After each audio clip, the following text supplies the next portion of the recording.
Swedish meatballs with Polish vodka is a disgusting mix. And as it turns out, the political mix of Poland and Sweden is also disgusting, since this union of these two countries failed miserably after only a couple of years. Hey Slavic Vikings, and my intro today is very relevant because I'm gonna be talking about the Swedish-Polish Union.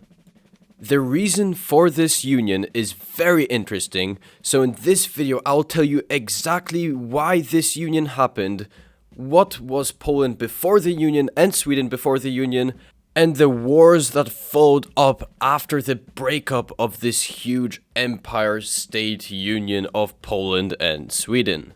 If I left out anything in this video or you have any insight about this weird union, make sure to comment down below your opinion on Poland or Sweden. Do you like Poland? Do you like Sweden?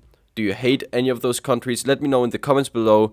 Make sure to like and subscribe if you like videos on such topics, and let's get on to the video. Let's start in the year 1520, when Sweden was still part of the huge empire of the Kalmar Union, which was basically all of the Nordics united into one big country.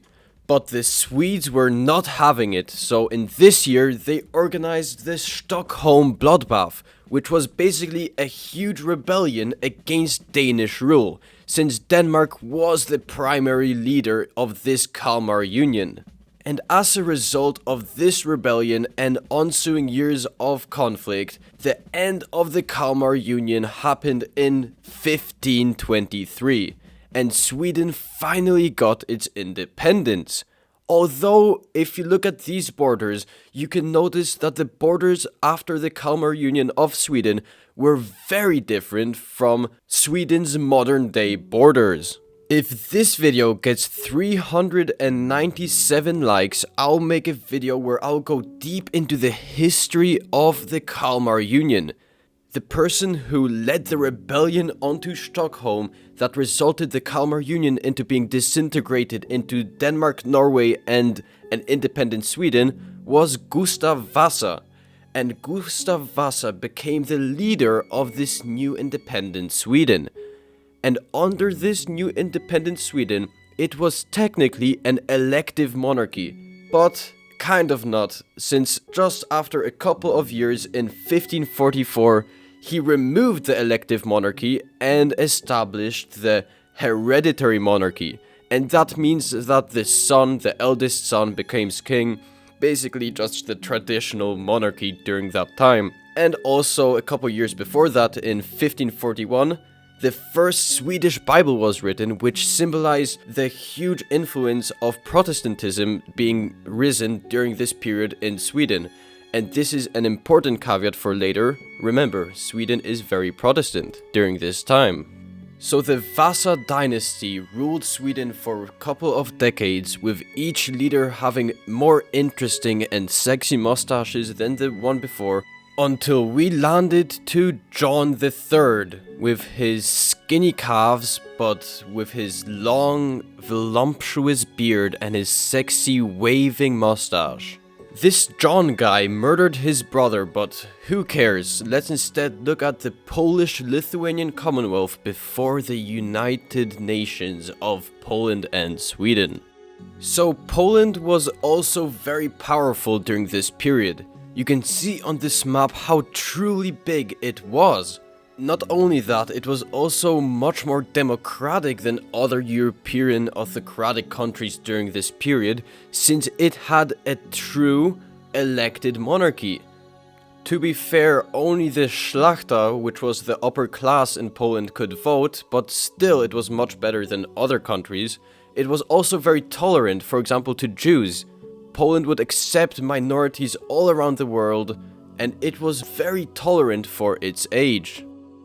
This elected monarchy did have its downsides, with, for example, constant internal fighting, and also the liberum veto that had a huge impact on Poland's inevitable fall a couple of years later, or decades, sorry.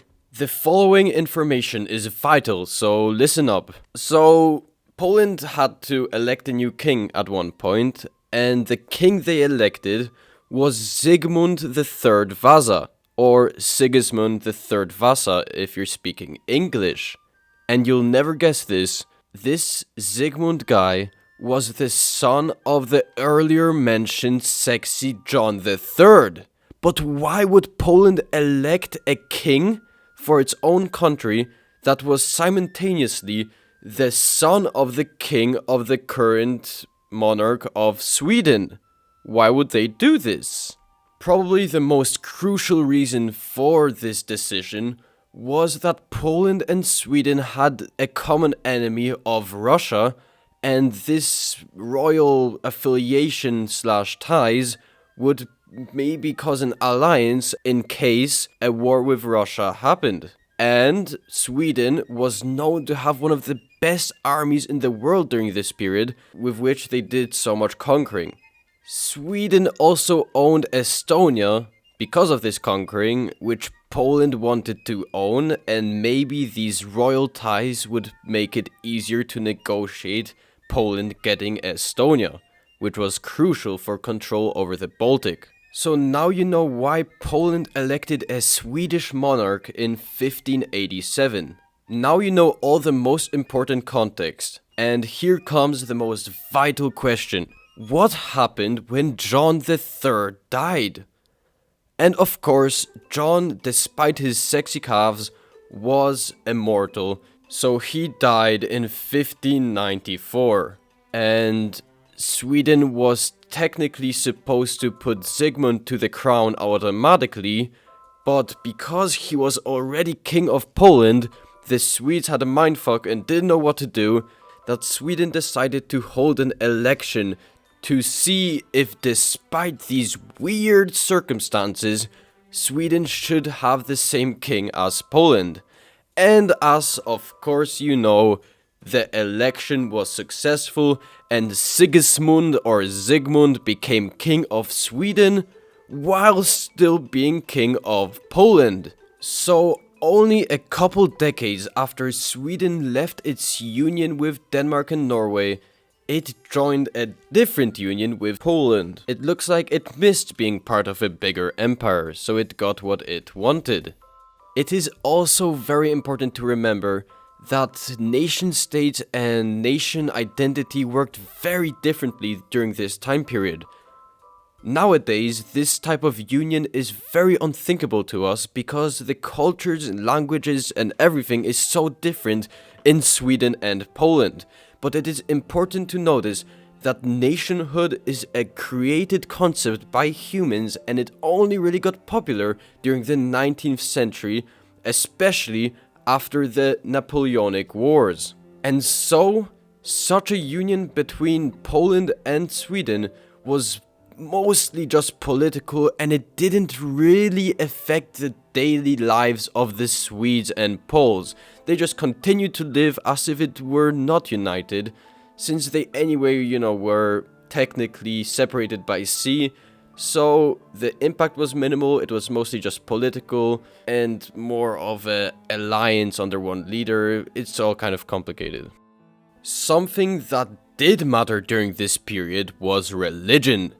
And this is where we notice the biggest problem between Poland and Sweden. Remember earlier when I told you to remember that Sweden was Protestant, and devoutly so? Well, Sigismund was a devout Catholic, and most of Poland was a Catholic nation. But Sigismund was actually very popular and smart with his decisions to the people. And he knew that this alliance was very unstable, especially for these religious reasons, so he said that no Catholic leaders could be elected in Sweden despite this union, and he respected the religious differences of the two states in this union. This is also why he installed a privy council in the country that he didn't actively rule. But I expect also a big reason why he instilled this council to lead over one of the countries he wasn't in is because a leader can only be in one country at once. So whenever he was in Poland, for example, the Privy Council of Sweden would rule over Swedish affairs, but whenever he would come back to Sweden, he would automatically regain this authority, although this backfired later, as you will find out. Let's look at how different people and countries react to this union of Poland and Sweden.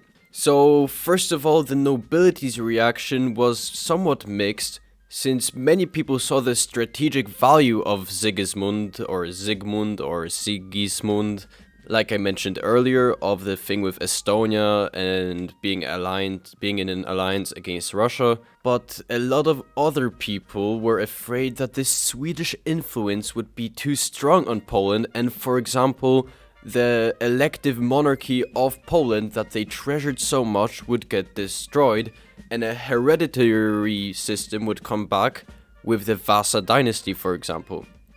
But the general populace honestly didn't care much at all. Like I said, this nationhood alliance thing was just for the rich upper class.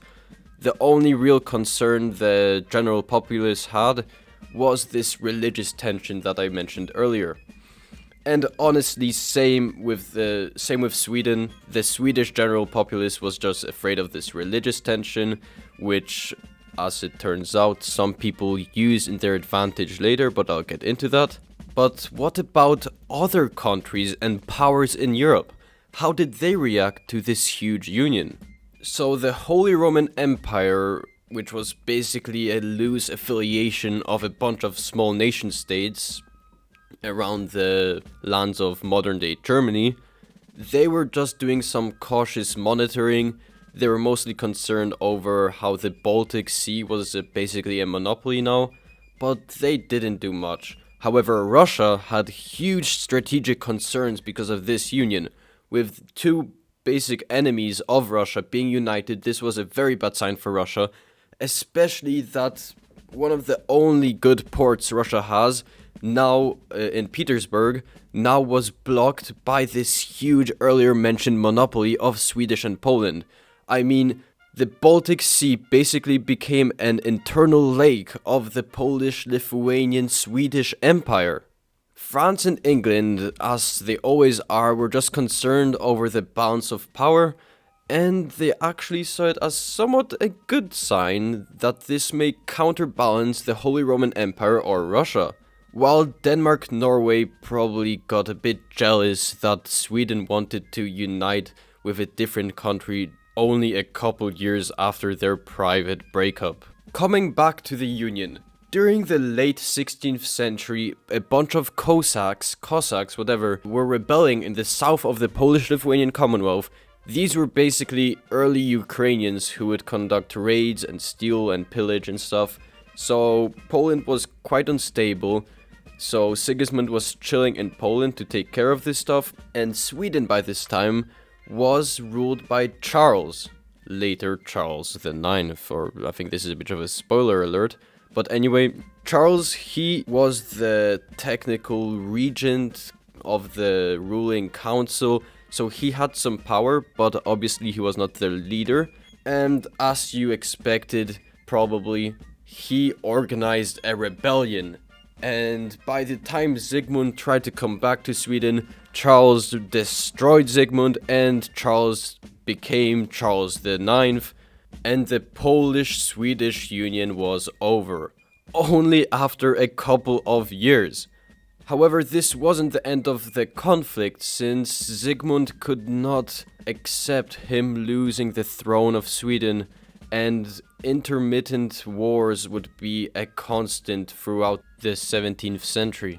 So this power grab by Charles was obviously just motivated by him wanting to be leader of Sweden, because who doesn't want to be the leader of meatballs and IKEA, am I right? But as an argument for this rebellion, he used the faith conflict that I mentioned earlier, with Sigmund being Catholic. How can a Catholic be a leader of a Protestant nation like Sweden?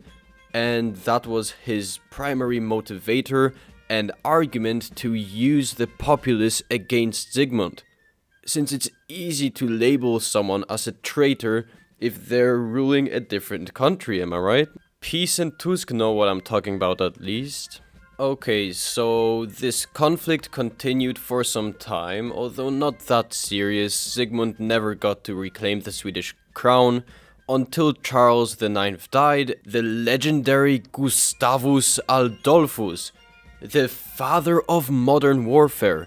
This guy was so good at conquering other countries around Europe that he is known as one of the greatest military leaders in history. And he basically is what led to Sweden to become this great European power. I mean, just look at Sweden during this time.